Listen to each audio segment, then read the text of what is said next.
Continue to manifest. Intensely experience oneness with Swamiji and with the object that you are manifesting the power with. And remember, there's no separation between you and the object. And as we said, it's not about focus, it's not about force. Just from that oneness itself, the power manifests. Continuously surrender yourself to Swamiji. Yes. In the Shastra Pramana itself, it says, withdraw whatever you know, whatever you cognize about the object. Withdraw all the ideas, all the perceptions that you have until there is nothing other than this, which is you, which is the object, which is the consciousness, which expresses through both of you. So just sit and unclutch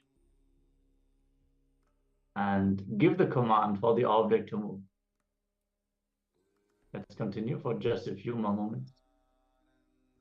You can try maybe placing the object on the other hand and continue the power.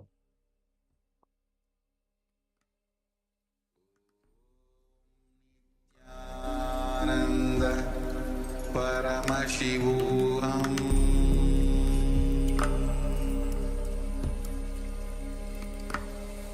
Om Nithyananda Paramashivoham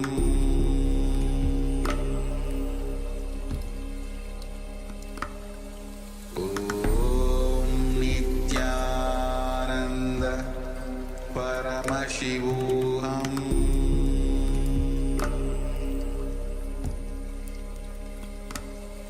Om Nithyananda Paramashivoham Om Nithyananda Paramashivoham Om Nithyananda Paramashivoham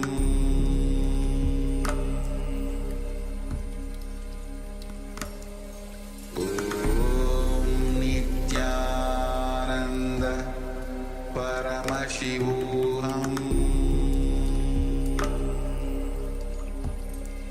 Paramashivoham Om Nithyananda Paramashivoham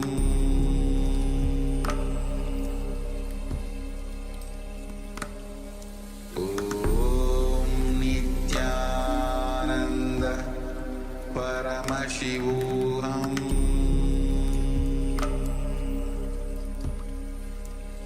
Om Nithyananda Paramashivoham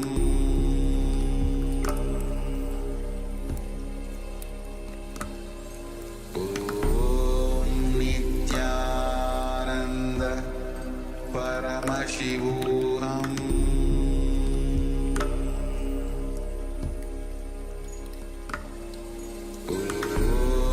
Nithyananda Paramashivoham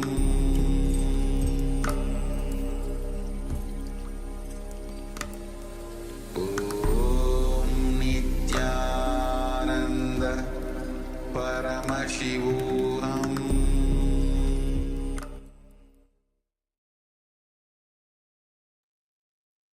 Yes.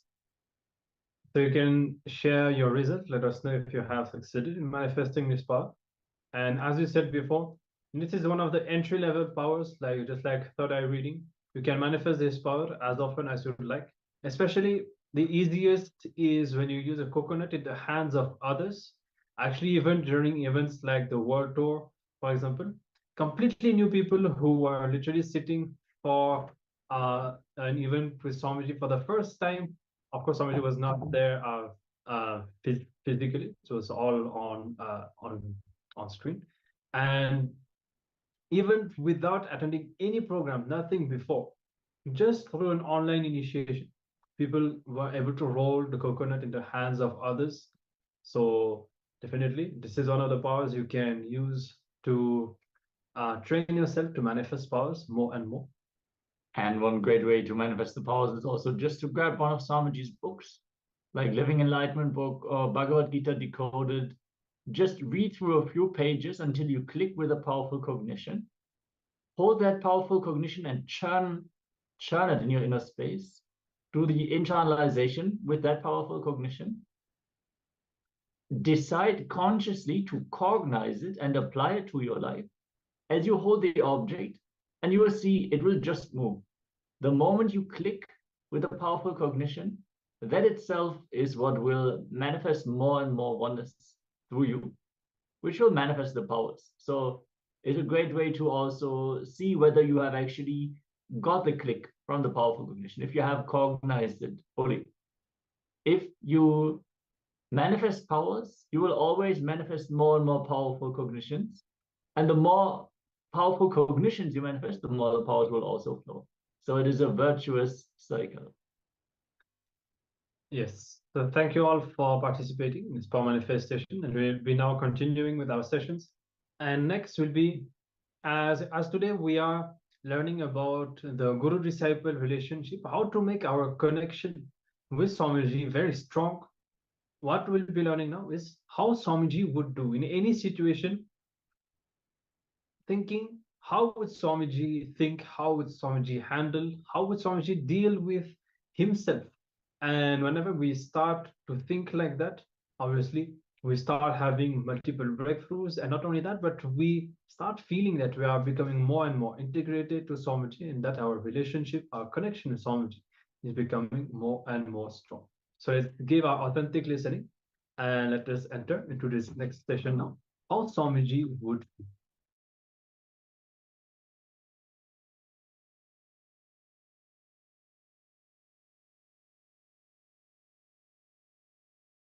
All right.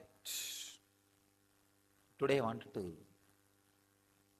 share a few truths about practicing the presence of God. It's a very beautiful story. You all would have read this story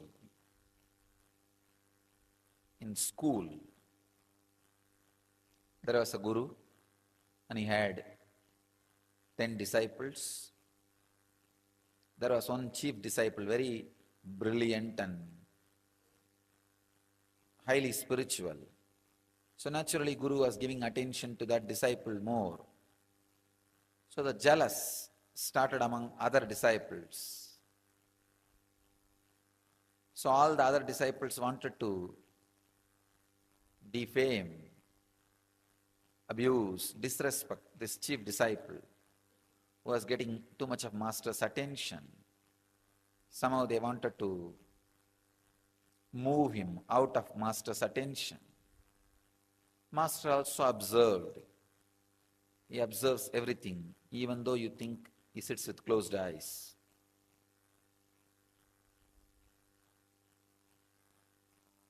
He observed what goes on, all the absurdity which goes on when he is with closed eyes, or when people think he is with closed eyes.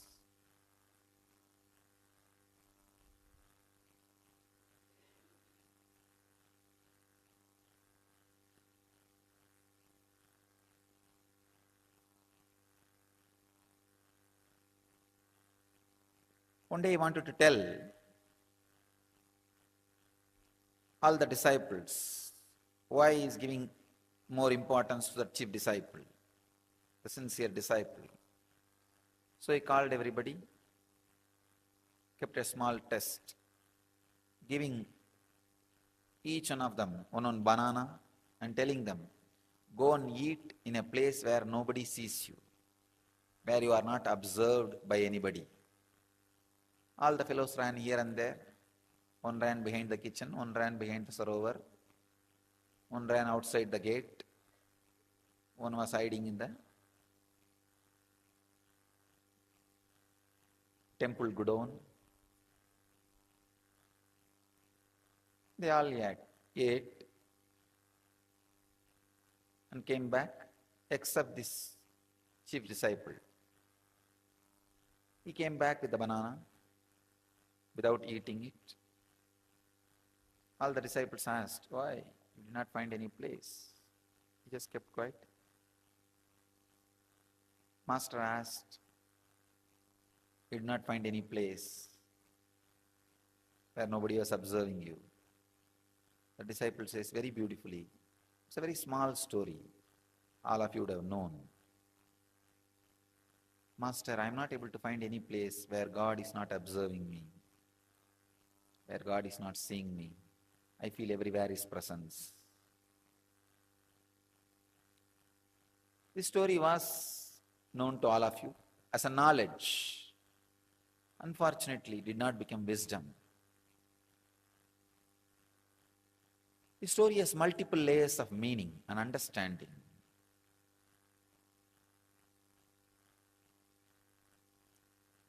First thing, there is no shortcut for spirituality. There is no shortcut for enlightenment. There is no technique for enlightenment. Technique means shortcut. There is no shortcut. You have to iron out your 24 hours with a clear understanding of practicing the presence of God in your body, mind, actions, in everything. The clear, intense awareness has to be imbibed.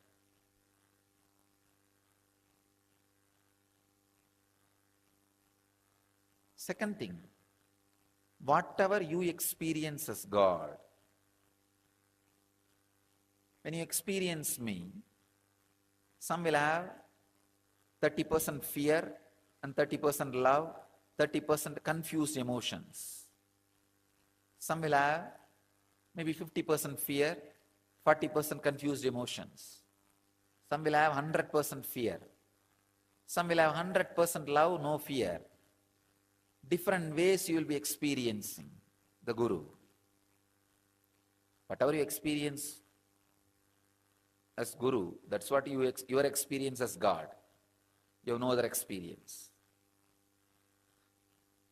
Whatever may be the experience you have about Guru, whether it is with fear or the attitude of master and disciple, or the attitude of father and son, or the attitude of mother and son, or the attitude of friend, or the attitude of beloved, practice 24 hours. Two things will happen. One, your action will fall into awareness. Second, that fear, whatever the lower experience you have about the master will extinct, will be burnt away. The percentage of fear you experience with me will be burnt away. The percentage of other emotions, except pure surrender you experience with me, will be burnt away. These two things is possible only by practicing intensely the presence of Guru, practicing the presence of the Master. When you sit in your office, think, this place is owned by Swamiji. How Swamiji will maintain this office?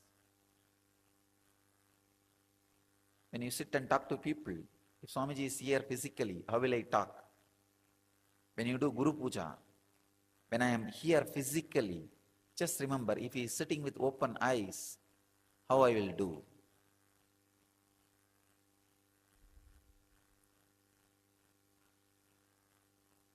Practicing the presence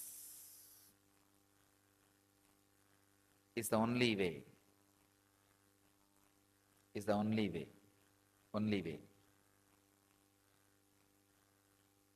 Your arrogant, egoistic logic can go on justifying, no, there is some other technique. Or you can go on postponing with it. That is what I call hypocritic loopholes. The air hole,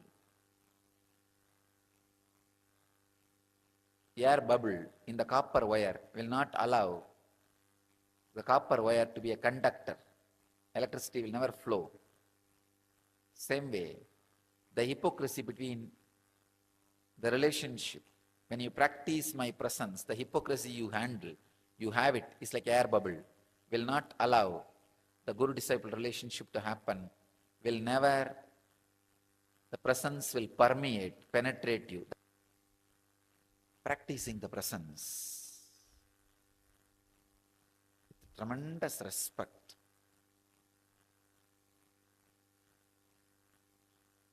is the only way. That is the only way.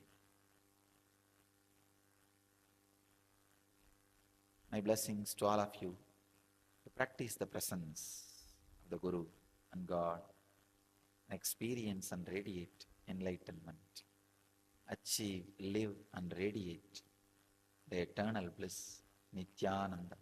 Thank you.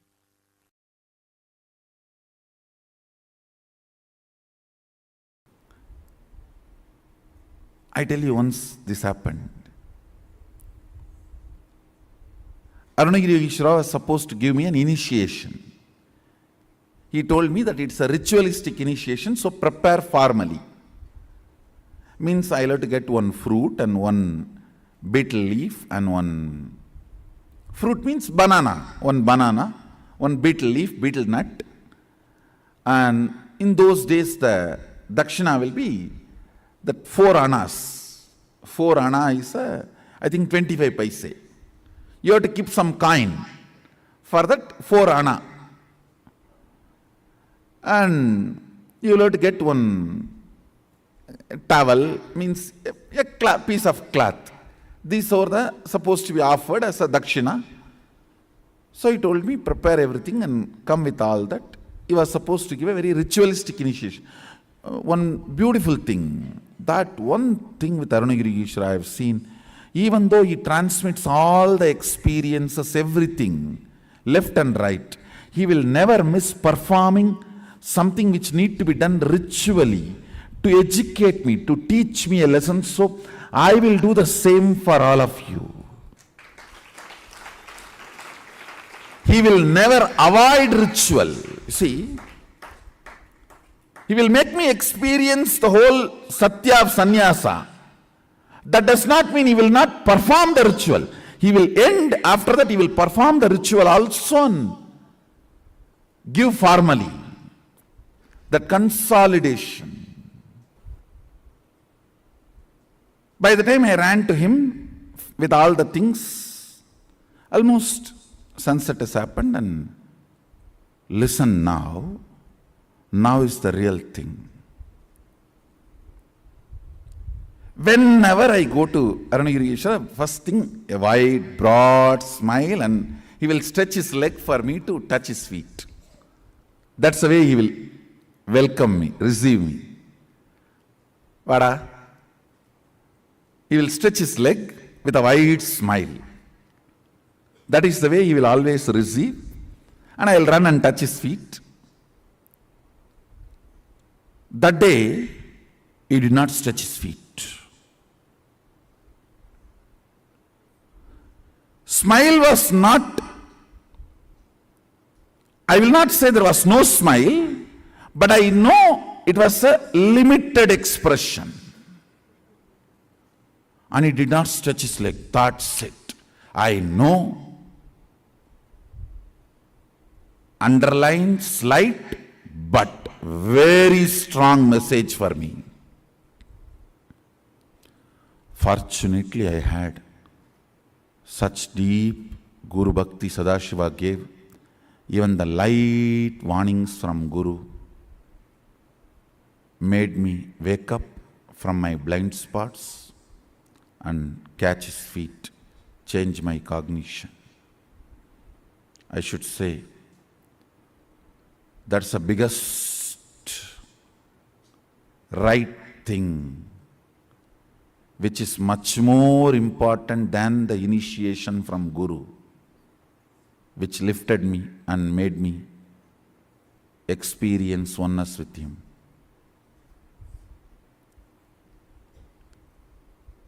It is your ability to see the slight warnings he gives and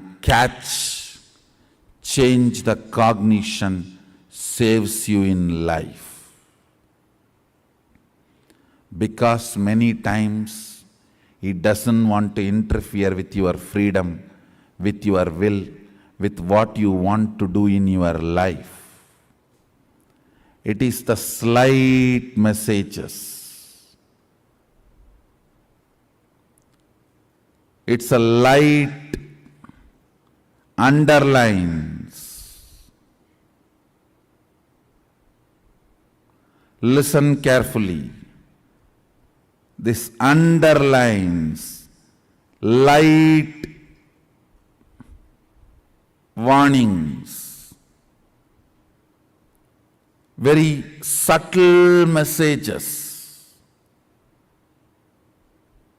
If you can catch that and change your depth, you are saved.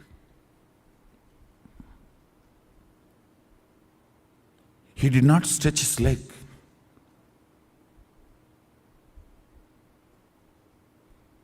That is enough to shake me. I ran and just held his feet and said, Sami மன்னிச்சிருங்க late ஆயிருச்சு, தப்பு பண்ணிட்டனே, means forgive me, God delayed, I made a mistake. He said in Tamil very beautifully,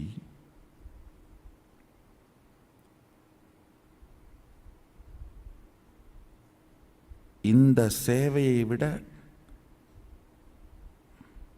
அதிக பணம் வேணுன்ற ஆசையினால தேவையில்லாமல் சரியான நேரத்தை இழக்கிற பரப்பா. He told me I am greedy for money. பணத்தாசையடா. It just shook me. Yes.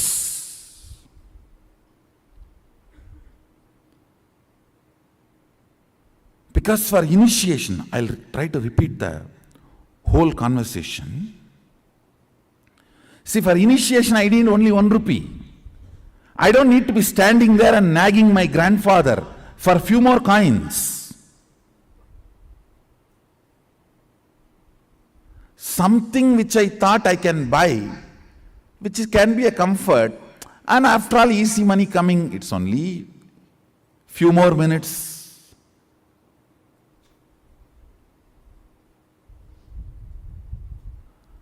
That casualness,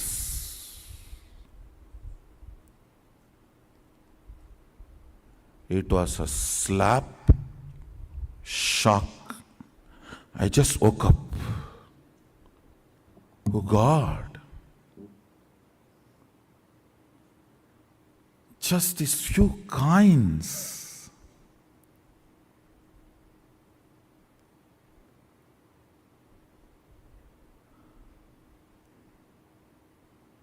And I am a guy who never touches money. Only like this initiation or any of this Arunagiri Yogeshwara's work, I touch money. This coin.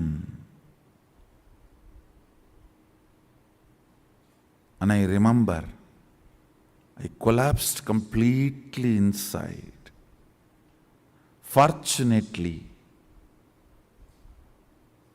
decided to choose the Guru, Arunagiri Yogeshwara, and dropped that remaining coins which was in my hand at his feet. Over. Never ever, even the casual greed. Over. Not even because it is coming effortlessly, why not? No.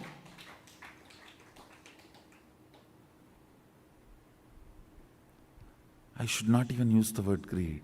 Even that casualness, if it is there, we can buy something. Even that cannot keep me away from my Guru.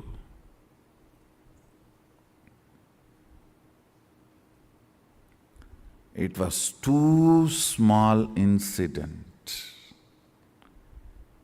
but too big cognitive shift in me. Over. Over.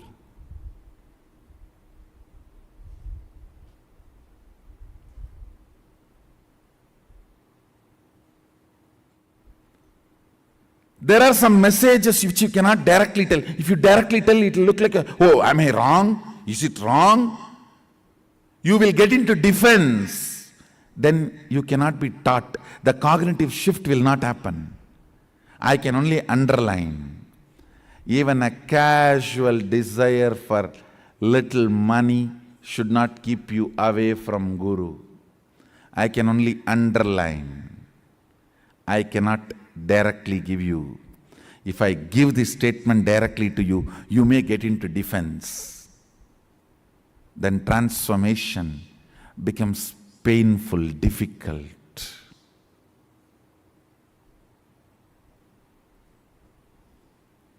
Sometimes things need to be very subtly told. You need to catch it.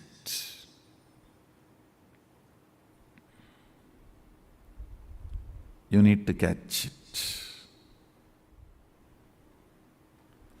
Only if you catch the subtle messages given by Guru, your cognition will be consolidated. Your cognition will be consolidated.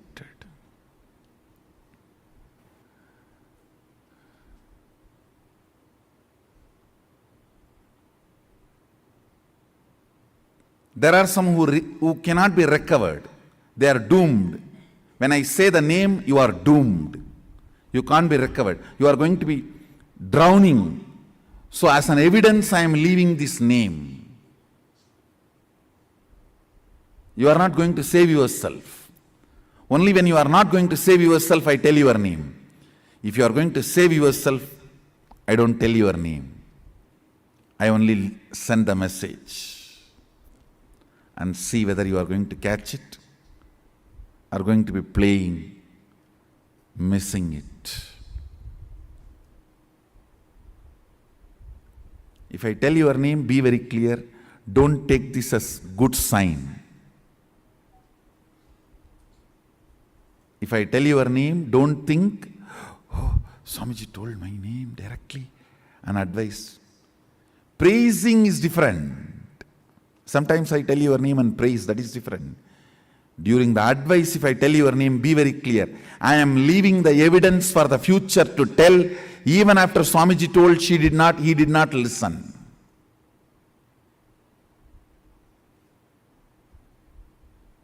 If I don't tell your name, only leave the message, I have a hope you will catch the subtle message and consolidate. Catch the blind spot even you are missing, which is inside you, and change your cognition.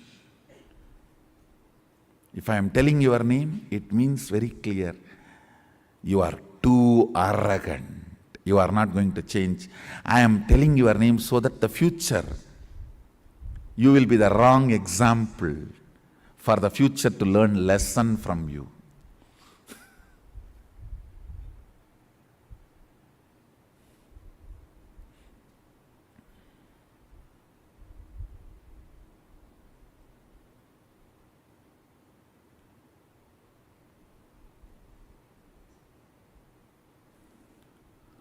Cognitions matter. Cognitions matter. Cognitions matter.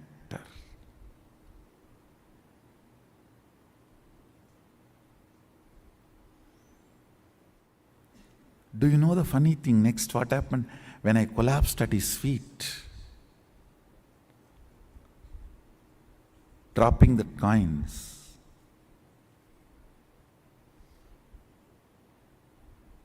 I know at his feet, my whole cognition changed.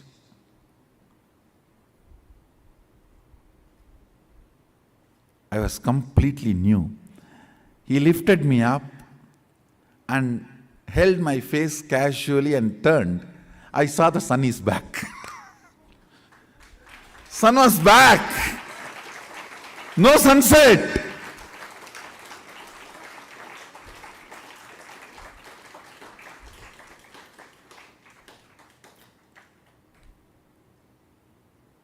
He smiled and said, getting sun back is much easy for me than teaching you with the subtle message.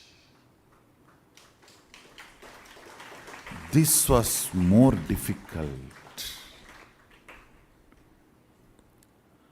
The moment you become defensive with Guru, it is spiritual suicide. You are done. Nothing can be done after that. Sometimes if Guru tells directly, you get into defensive with Guru. Over. Bye.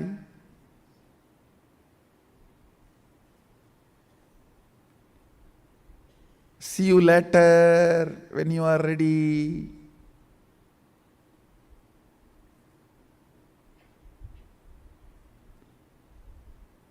Understand?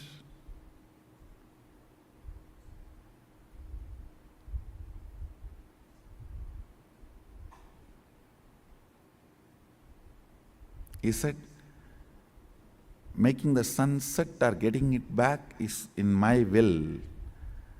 But you deciding to cognize my side or other side is your will. So I need to play here more subtly than there. Shaknodi ihaiva yahasodu praksharira vimukshanat kama krododbhavam vegam sayuktasya sukhi naraha. Shaknodi ihaiva yahasodu praksharira vimukshanat kama krododbhavam vegam sayuktasya sukhi naraha. Translation: the one who is able to endure the agitations caused by the objects of desire and anger till the time of giving up the body in this world itself becomes a man who is established and a joyful person. Bhagavan is giving one more conclusion about Jivan Mukti and for a Jivan Mukta. One who is able to endure the agitations caused by the objects of desire and anger till the time of giving up the body in this world itself becomes a man who is established and a joyful person.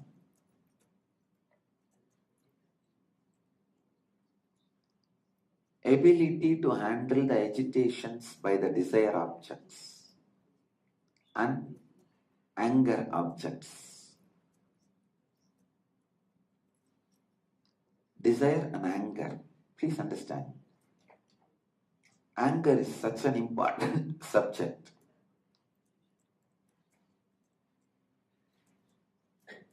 It's neither good nor bad.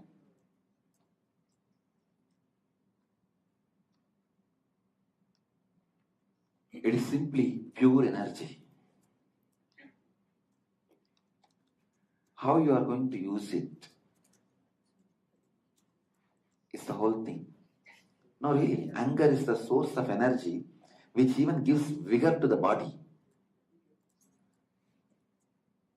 Person who does not even have anger will not be able to do this Kailash Yatra, will not be able to do something extraordinary.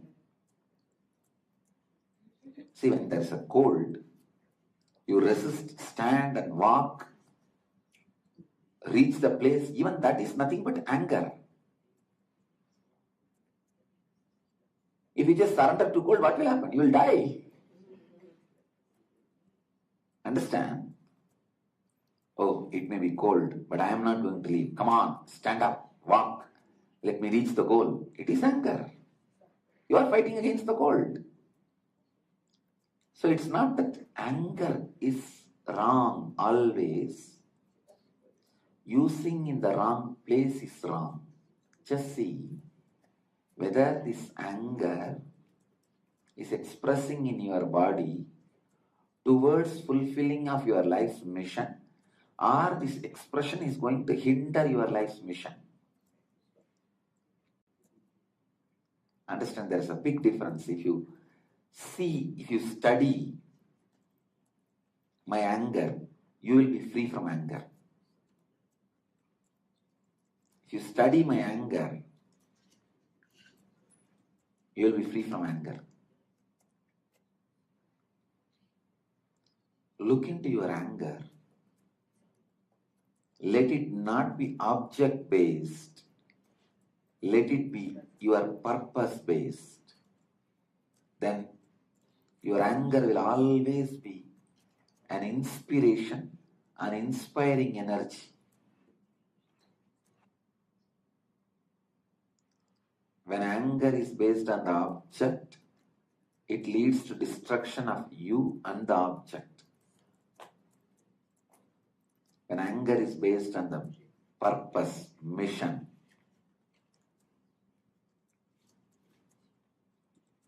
it leads you and the mission fulfilled.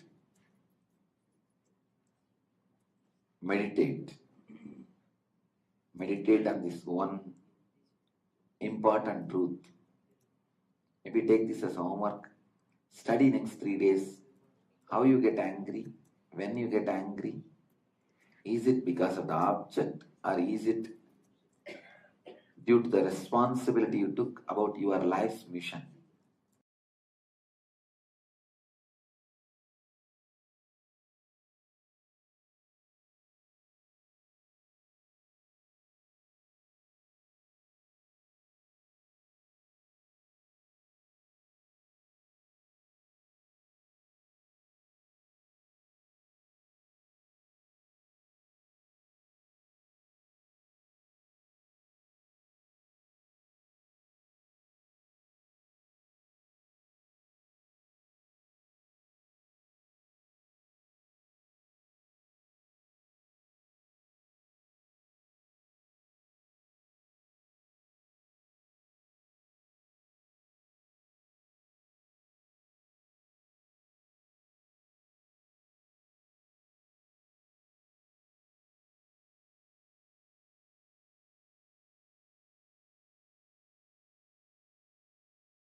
Yes. So beautifully, Swamiji shared mainly about two incidents. That incident when his own guru, Arunagiri Yogeshwara, gave him that certain message when Swamiji was greedy for money, and because of which he came late for that very important initiation that his guru was going to give him, and then how Swamiji himself gave the certain message to someone and explaining how sometimes when things are told in a straightforward manner, we get defensive, we feel hurt that our ego is directly pointed at.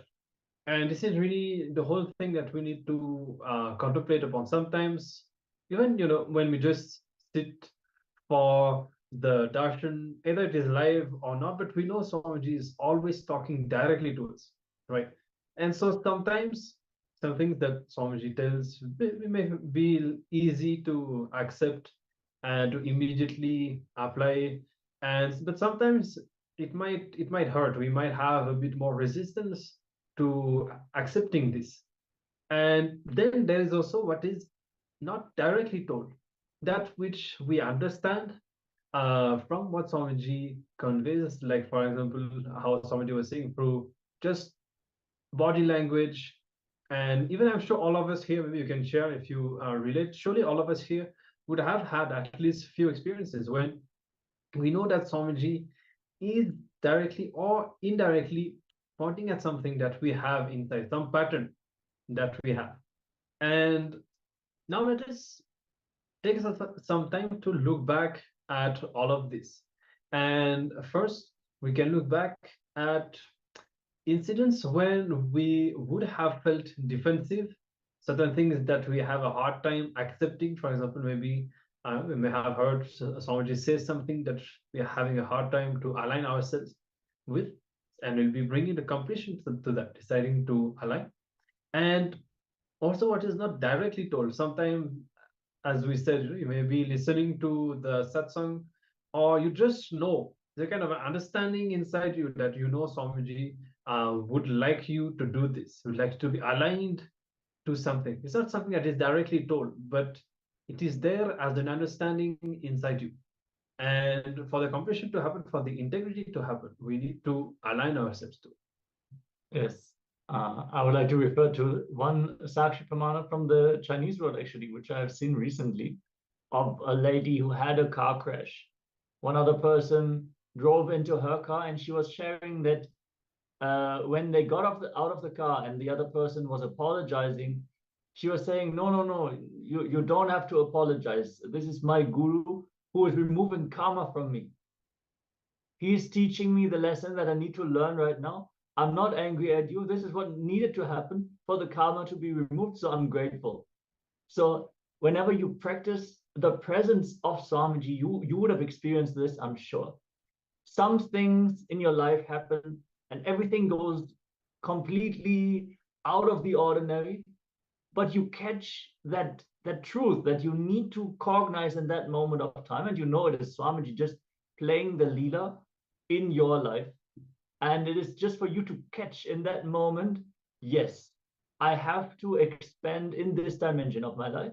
And when you take the jump, take the decision and align yourself, you will see everything all of a sudden just flows smoothly. So even in his unmanifest, Guru is playing his role in our life in a grand manner beyond what we can cognize. Like Arunagiri Yogeshwara told Swamiji, bringing the sun back is way easier for me than teaching you with this very subtle expression, because it is your free will to cognize what I want you to cognize, or to cognize something else. So yes, so there are two things that we'll be working on, the direct and the indirect. So to start with, you can reflect and look back if you had any resistance whenever things are told directly. And so you can pen down what the incident was and decide to drop the incompletion, understand what was the context, what was somebody really conveying, decide to align to this. And then there is the indirect aspect. And here, on one side, the subtle messages that you would have received, and the thing that as we said before, it will be something that somebody would like you to align.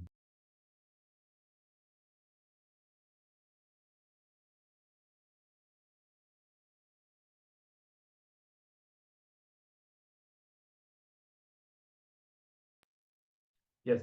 And also, as we just said, practicing the presence of God, practicing the presence of Swamiji on a certain level, thinking how Swamiji, either how Swamiji would do himself, or remembering that Swamiji is there with you, as we said just now. Even if something that seems to be negative happens, understanding that yes, it is auspicious and it is happening for my own good.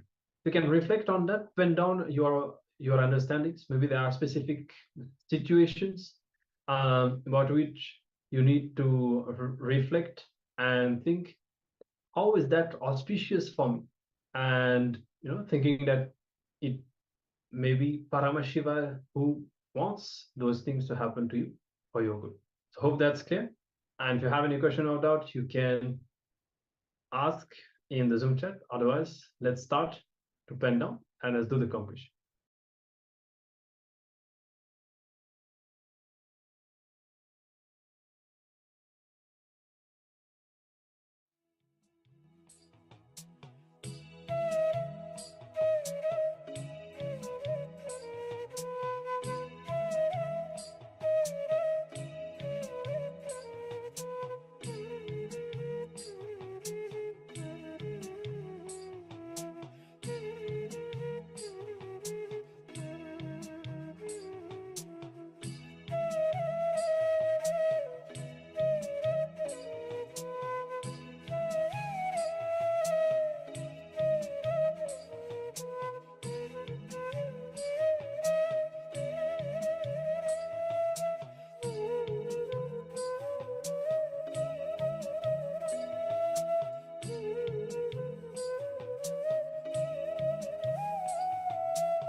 Yes. So we hope that you are all able to contemplate on these, on one side, the subtle and the direct words from Swamiji, or the subtle understandings, also this whole thing, and deciding to align, deciding to bring completion, and finally deciding to practice the presence of Swamiji, and thinking Swamiji is always there with you. How would he, what understanding would, what context rather would he want me to have about all the situations that I face? Yes, we just learned how dangerous it is to get defensive with the Guru's words. And this is the way to the next segment, where we are going to learn about the power of Guru Vak. When we align, when we, without questioning, without trying to understand why is he asking this from me now, if we do not have that kind of questioning, but the simple obedience, the simple devotion, and if we align to the words from the Guru, then that is when we can manifest a breakthrough, a quantum jump in our spiritual evolution. Yes, many times a simple word from Swamiji, we would feel that it is just a kind of guidance, something casual, but we do not know. Just this one word of Swamiji may lead us to break karmas that we have been carrying for lifetimes. So this is what we'll be learning about now, the importance of Guru Vak, and of course the importance of following, aligning ourselves completely with the Guru Vak. So let's give our authentic listening. And let's enter into this next session now on the Guru Vak.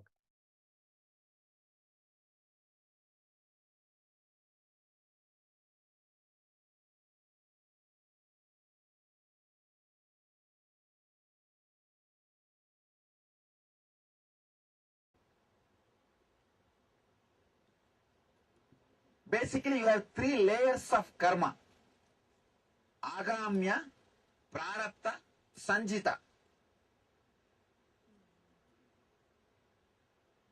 Sanjita is the karma which is like a bank, reserve bank. Whatever you did in your life, see, not only in this body, you have taken millions of bodies. In millions of bodies, whatever you learned, you did, all those engrams put together is called sanjita. They use the word even samuchita. That's also one more Sanskrit word they use, sanjita. All of you are able to see? A little big I should write. Okay? Then, next, prarabdha. Prarabdha means, from this bank, you collect little bit and create your body and decide to enjoy all those karmas in this body. Hey, apne. This is prarabdha.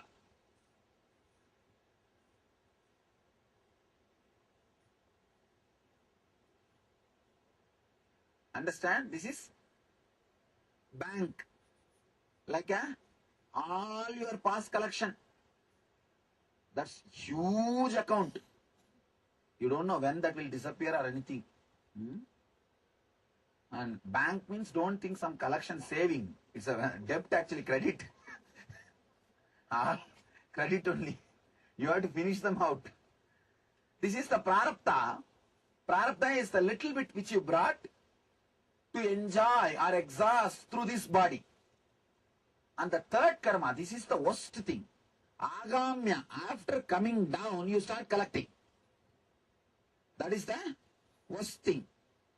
Agamya.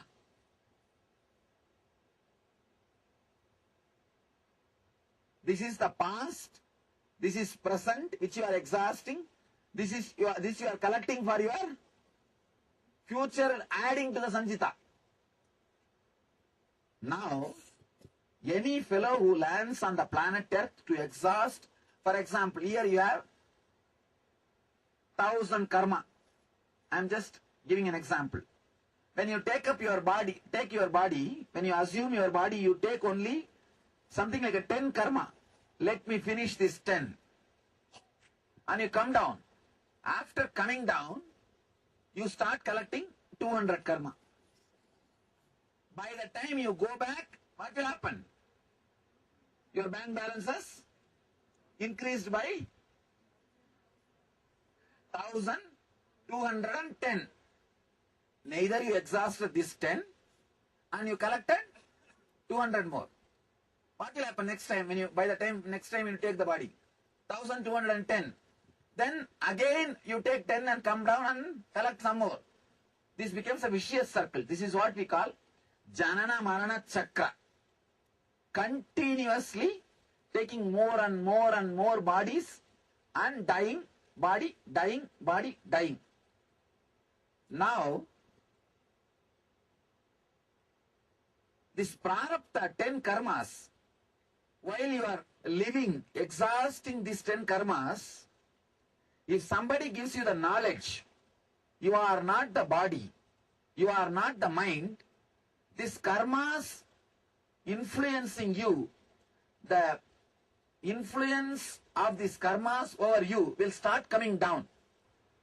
I can say these are all the business secrets, or the how the world runs, how the cosmos works. These are all those secrets. So listen properly, and some way it will enrich your life. Don't miss it. And very rare you will get somebody who will explain such a logical way where you can relate with the whole thing. So don't miss. See, this 10 prarabdha, for example, in this 10 prarabdha karma, if you have 3 karma which will put you in depression, means 3 samskara, 3 engram which will put you in depression. 3 engram, depression engram, we can say D, depression engram. Whenever the 3 engrams put you in depression, if you learnt how to come out, this 3 will start losing its power over you. It means what? In the 10, 3 has become less. 3 has become less. Whenever you reduce the influence of prarabdha on you, you are accumulating new karma. Agamya will come down. How you know? These 3 karmas have got, these 3 some engrams have got power over you to put you in depression. See, these 3 engram, if they have the power to put you in depression, if you continue, if you obey those engrams and fall in depression, these 3 will not be just 3, they will become 10. That 7 only is called agamya. You understand? So whenever you cooperate with prarabdha, you collect agamya. Whenever the prarabdha loses its influence over you, you stop collecting agamya. So when this influence, this 10 engram influence over you stops, means the agamya collection will stop. Bringing you back to the joy or the pure inner space, the unwavering, undisturbed inner space, not only reduces prarabdha's influence over you, stops the number of engrams getting collected as agamya. Initiation means the ideas, knowledge which brings you out of these depressive thoughts, which brings you out of the depressive thoughts, means the knowledge which brings you out of the influence of these 10 thoughts. Prarabdha is what we call initiation. Click. Puja is nothing but remembering all the clicks which happen to you every day at least once, so that it will come up whenever you have a problem. The teachings which is given, see, When a master teaches, it is not even a teaching, it's a powerful experience. When you don't use them, when you don't again and again use those shastras, not only the shastras loses its power, you will not be able to even remember them again. That is the important thing. See, for example, you have this cart. If you don't use this cart for 2 years, it's not that this cart will disappear. After 2 years, you can get this cart and you can use it. But the knowledge given to you, the initiations given to you, if you don't use them for 2 years, don't think it will be sitting in your bedroom. No, it will disappear. So how to every day remind? All the click happened. Every day sitting and reminding all the clicks which happened in us is puja. Every day, whether you want or not, you remember the initiation experience, the click which happened with the master. So, ritual brings you back to the pure consciousness. So this 10 engrams loses its power over you. When this 10 loses its power over you, this 200 collection stops. When the collection stops, superconscious again and again, master, he appears when you leave the body and burns this sanjita. He appears and burns this sanjita. Understand, you can't do anything directly with sanjita. For sanjita, only Guru Kripa can do. Only Master's grace can do. For example, if your child sits and tries very hard to build a small home, what will you do? You'll say, all right, don't bother, I myself will build and give you. When a disciple sincerely works to remove the prarabdha and agamya, the Guru's grace happens. You see, Guru's grace is not just dependent on me. Understand, anybody who does sincerely sadhana or meditation, in spite of me, the grace has to land on you. It is not even dependent on me. Let me be very clear. It is just dependent on your receptivity, not on me. I am like a ocean, constantly available. Whoever comes with whatever size vessel, you carry. If you come with a small coconut shell, you will carry that much, like your head.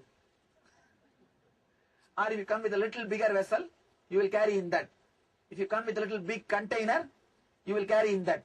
If you are intelligent, you will build a canal. You will build a canal. That's all is the whole thing. Okay.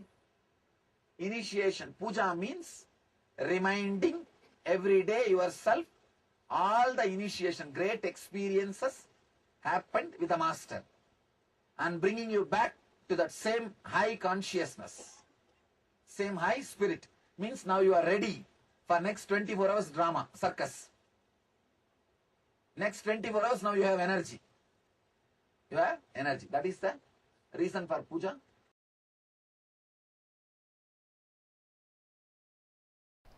I still remember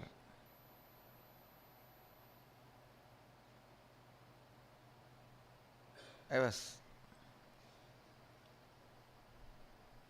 8 or 9-year-old boy sitting with two of my gurus. I had the fortune of having 4 or 5 gurus continuously making all their time and energy available to me. So 2 of my gurus, I was sitting with 2 of my gurus, and the temple bell rang. The lifestyle in Arunachala is so beautiful. You know it is morning only when you hear the temple bell. You know it is breakfast time by listening the crackers in the temple. Every puja, there will be temple crackers. All the 6 pujas, there will be temple crackers. Only listening to that sound we know the time. So the temple bell rang, means Nevedyam. The food is being offered to Sadashiva. Both my gurus immediately looked at me and said, go and bring the prasadam.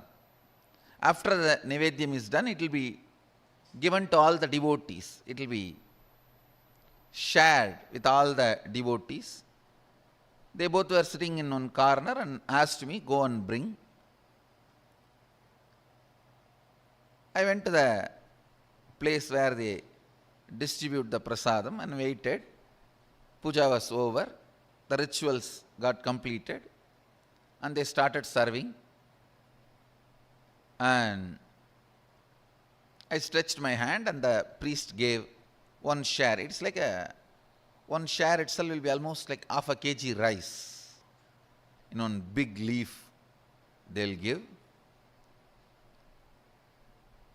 And then the pujari was telling, the pujari saw before going to the puja that I was sitting with both my gurus, and the pujari is very greatly devoted, highly devoted to both the gurus. So the pujari saw and told me, hey, take 2 more for them also. They are sitting. Take 1 for you, take 2 more for them. I was a little reluctant because one of the boy and girl who were my classmates are standing in the queue next to me. They will laugh at me, taking so much, all for one person. So for this purpose only you are sitting in the temple whole day. That's the way they usually make fun of kids. So, and I know already they are gazing at me in the mood of making fun. I felt little pride. I am from a big family, and again I have been told from beginning that you are from big family and you have to behave yourself like that in the public. So I told the pujari, no need, this is enough, and I brought the Nevedyam to both my gurus. They asked, hey, where is our share? Did the pujari not give? As if they both eat. Actually, both the fellows doesn't eat anything. Very rarely they will touch and put 2-3 grains in the mouth and give it to other people who are sitting with them. And I said, no, you don't eat. You eat rarely. This is more than enough for all 3 of us. They asked, no, did that pujari give or not? I said, yes, he gave. He wanted to give. He asked me, take 2 more to both the swamis. Then they asked, why did you refuse? No, behind me, my classmates are standing. They will make fun of me that I am taking so much. Am I going to eat so much? And for this food only I am in the temple. They will tease me. I don't want to get teased by them. So I brought only my portion. Till this moment they were very casual, laughing, smiling. Immediately I saw Kuppamal staring at my eyes and saying, go to their shop street and beg and bring the food. That's the word she uttered. They both own a shop. This means their father owns a shop. The same street where my father also owns shop, and the whole street is literally ruled by my grandfather. He is the head of that whole association. So I always walk in that street with the pride. I'm a grandson of this guy, And all the shop owners are either family or friends. So any shop we enter and eat anything, whether it is jaggery or dal or anything in any of the shops is free and will directly go and sit. And in village actually we know literally everyone's name. And it's a different lifestyle. But in that same street I have to beg now. All will make fun. What happened to your grandfather and his wealth? They will ask all questions and they will tell my grandfather. That is the next problem. That your grandson is begging in the street. Why you are not giving food for him? Of course, one good thing I had. I think this is the greatest boon Sadashiva gave. Just obeying the Guru Vak. I think that's the greatest wealth I brought with me, I tell you. The future may think, future may describe various things as my main contribution. Some may say my Gurukul is my contribution, and some may say the science of manifesting powers is my great contribution. Some may say science of enlightenment is my great contribution. But I tell you, the greatest thing I brought, which was useful for me, is surrender to the Guru Vak.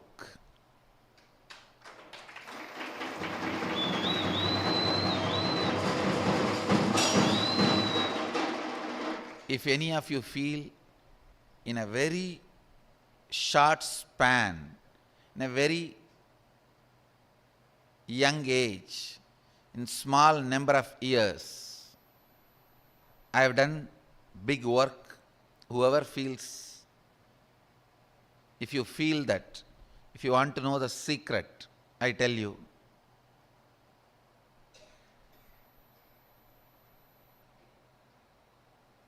complete surrender to the Guru Vak, to the letter and spirit,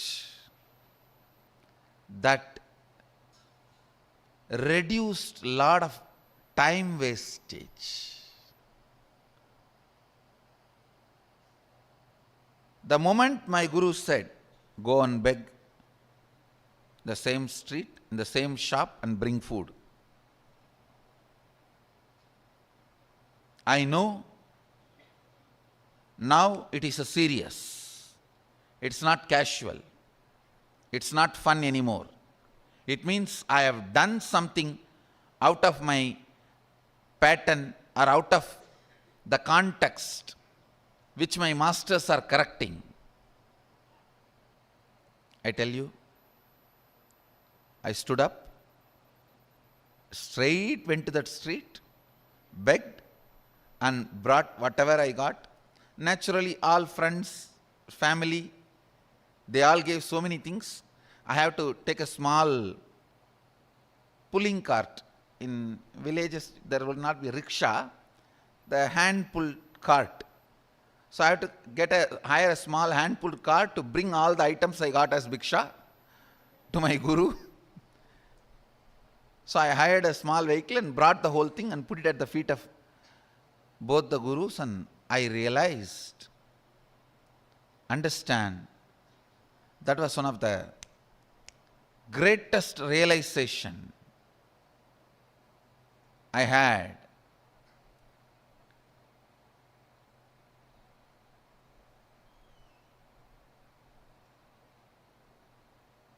I should not be bothered about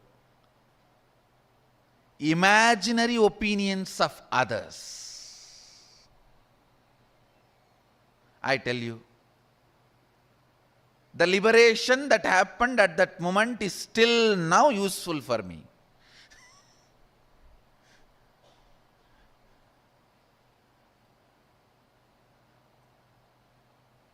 Next day I had a chance to talk to both my friends.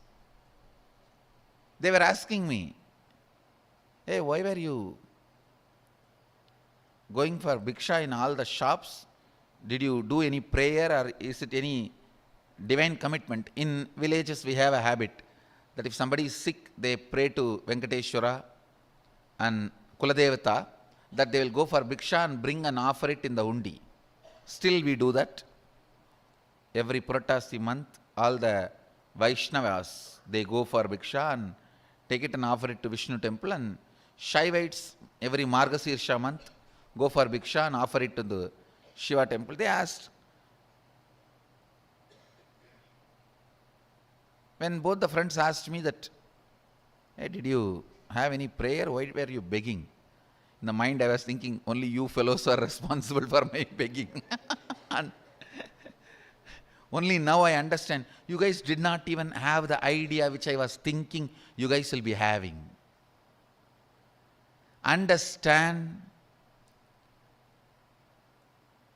If you understand this one truth, the amount of time you are wasting in your life without moving towards your goal will be cut 80%. I am telling you.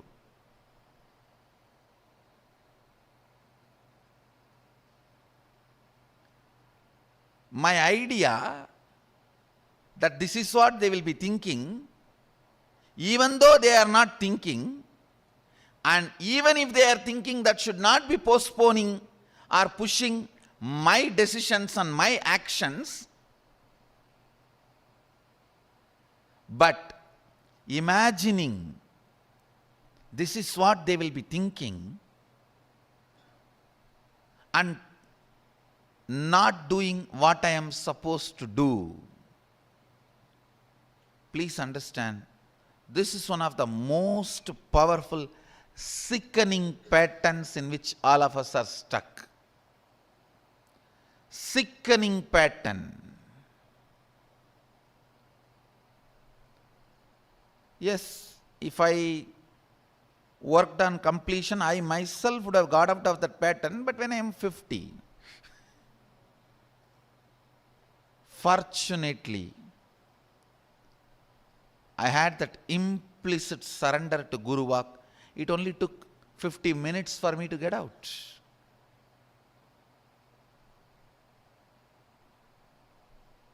When I was going and doing bhiksha, I just know the pattern. There is some pattern. That is the reason. Some reason.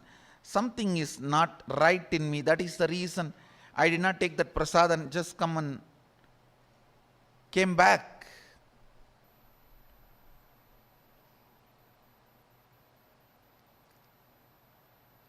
Not taking the temple prasad and coming back is too small act. It's not a big thing. And if they just shout from where they are sitting, the priest himself will bring and give it. Because it was only audible distance. They were sitting inside the temple only. They could have shouted, hey, get the Nivedyam, and he would have came and given. The act is too small, but they know the reason is too bad.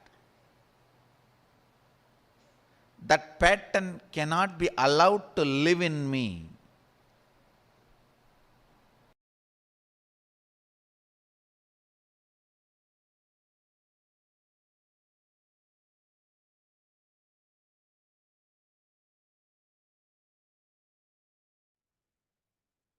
Yes. So some of the major understandings from this session in the end, Swamiji explains how he was having the wrong assumption that his friends were thinking something which they actually were not thinking at all. And surely I'm sure all of us here can relate, and how we would have ourselves had the same experience many times. But even more importantly, that is, this realization was possible and it happened because Swamiji followed the Guru Vak. And here, this is really what we want to reflect on, how all of us, throughout all the satsangs that we have attended with Swamiji, or being in the Sangha, or how much, how long ever you would have been, all of us would have at least a few Guru Vaks, things that we know Swamiji wants us to take. As we were saying before, it could be as simple as taking Haritaki in the night, or moving closer to the temple, connecting with the Sangha, whatever. And whenever we decide to move out of our boundary, drop our logic, and just follow the Guru Vak, we see that we have breakthroughs that we would not have expected before. It always does so much good to us that we would never have thought would happen. And even as in the Jnana segment before, having that subtle understanding that the Guru is there to enlighten us. So whatever is being presented in front of us is for us to expand and to break our self-sabotaging patterns. So as Swamiji immediately caught, oh, something is wrong with my cognition. That is why they are acting so ferociously. That is why they are pointing this out to me now. Something I need to correct to be able to grow into the direction my gurus envision for me. They know what is best for me. So whatever Guru Vak they give to me will only lead me there. So all I need to do is align. All I need to do is act it out, and will resolve the problems that I'm creating with my cognition. Yeah, so we can take a few minutes now to reflect and see. I think maybe you can recollect whenever you have followed the Guru Vak aligned to what Swamiji wants and how it has benefited you, but especially now recollect all the Guru Vaks, whatever Swamiji has spoken, that you can possibly remember, that you have either not followed or not yet followed, not yet aligned to. And so you can write that down. Whatever you can remember, whatever Swamiji has spoken, that either you have decided not to follow, or that you just have not yet followed, not yet acted upon. So you can get your pen and paper, start writing down. And as you recollect all of this, of course, then decide to align, complete if needed. If there's something that you have decided not to align to, do the completion, and decide how you would align. And we have a sharing also. Manyana Guru Prasadi has shared. The master's story just now gave me a powerful lesson. No matter what others think, you should align your goals and maintain consistency, let alone use your own model to project and imagine what others think. Keep your goals aligned with consistency and authenticity. Yes, thank you very, very much for sharing. You're right. Swamiji says we will literally save up to 80% of our lives whenever we decide of our time, whenever we decide to align with this and to realize that. So yes, you are very much right. And so let's take some time now to reflect. As you said, anything that Swamiji has, any Guru Vak that Swamiji has given that you have not aligned to, write it down, complete, and decide how you are going to do it in the future.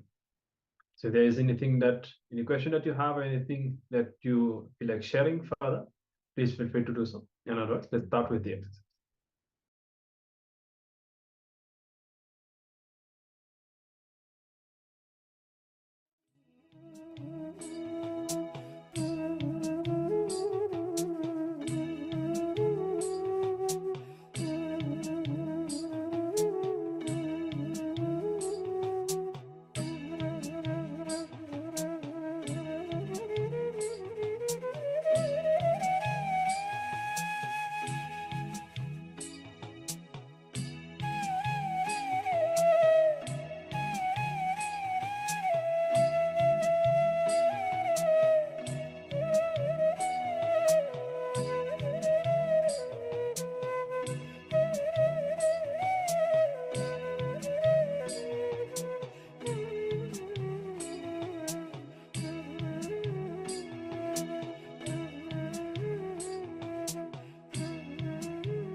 All right. So hope that you are able to complete the exercise, all the Guru works, and how you are going to align and fulfill all of them. And with this, we conclude this session, which concludes the last day of this season of Paramashivoham Level 2. And today we have discovered everything about the Guru-disciple relationship and how to make our connection with Swamiji very strong. And if you have any questions, anything that you'd like to share about today's sessions, please feel free to do so. And as we said, we come to the conclusion of this season of Paramashivoham, and we have been very glad to have you, all of you, throughout these 3 weeks of sessions. And we strongly recommend, invite all of you to carry on towards Paramashivoham Level 3, or even come back again for Paramashivoham Level 2. The doors are always open. We've had some of you who are already, coming again and have been here multiple times already. And it's a pleasure for us to have you again here in Paramashivoham Level 2. Maybe as a final note, I can say, as we have learned, it's whatever problem you face, whatever you want to achieve in life, always the spiritual solution is the real solution, as Swamiji has said. Whatever any other thing that we try, unless we bring the spiritual solution or the spiritual understanding, the powerful cognition, this is the only way for certain success. So we strongly recommend all of you, whatever notes you have from this Paramashivoham, you can always go on consulting them and go back to the exercises that you have started, and whenever you'd like. If there is a specific topic, for example, that you wish to dive in deeper, feel free to join even specifically for that particular day of the program. You can always consult the social media for updates on whatever sessions we are going to be covering throughout the day. And we'll be more than happy to have you. You can always come here and reach out to the Acharya with whatever questions or whatever you feel like sharing.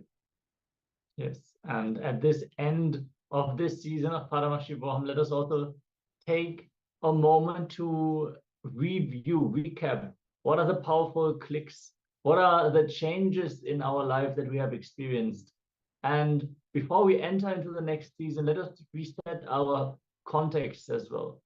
As Swamiji is telling at the end of every satsang, it is all about manifesting the state, the space, the powers, the being, and Maha Kailasa, manifesting Kailasa in all of us. So these programs are not just self-help courses where you can develop some social skills and you can get over some emotional patterns. All these things are there as a side product, but it is fundamentally to manifest Kailasa through all of us, having that greatest gift that we can receive from Swamiji. So with this context, let us get ready for another season of Paramashivoham, where we can manifest this very realization that we are the ultimate. We are Paramashiva. Let us manifest him. Let us manifest his powers, his being, and so much more. Let us manifest Kailasa itself. As Swamiji is opening the doors for the first batch of sannyasis, I'm sure many of you are excited to also step foot into Kailasa. And Swamiji has very clearly given the guidance. The best preparation to come to Kailasa is attending the Paramashivoham program.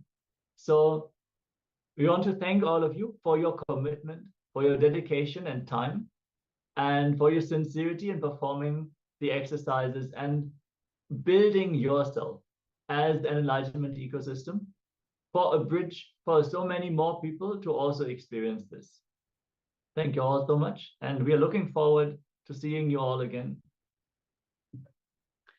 Yes, so with this, let us conclude with the Purna Mantra. There's us join our hands in the Namaskar Mudra and offer our gratitude to the Swamiji for everything that we have experienced throughout these 21 days. Om Purnamadav Purnamidam Purnat Purnamudachyate Purnasya Purnamadaya Purnamevavashishyate Om Shanti Shanti Shanti Hari Om Tat Sat Sarvam Bhagavat Shri Nithyananda Paramashiva Padukarpanamastu Om Nithyanandam. Thank you all, Nithyananda. Nithyananda, everyone.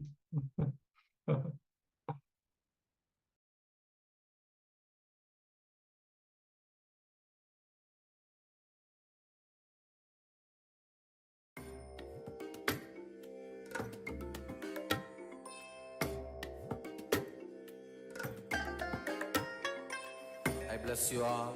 Let you all open all your three eyes and manifest the powers of Mahasadashiva. Om Nithyananda Paramashivoham. Om Nithyananda Paramashivoham. Om Nithyananda Paramashivoham. Om Nithyananda Paramashivoham. Om Nithyananda Paramashivoham. Om Nithyananda Paramashivoham. Around 5,000 years ago, at the end of Mahabharat War, the ancient enlightened Hindu civilization consisted of 10,000 Hindu traditions, or sampradayas, that existed in 56 Hindu nations, 200 Hindu kingdoms, 1,700 Hindu provinces that covered more than 6 million kilometers square of Asia. The Supreme Pontiff of Hinduism, SPH, Bhagavan Sri Nithyananda Paramashivoham, is the reviver of KAILASA, this ancient enlightened Hindu civilizational nation. KAILASA is an unbroken cultural, religious, historical, civilizational, and sovereign continuation and revival of multiple of these historical Hindu sovereign states and Hindu ecclesiastical entities. The unbroken continuity of these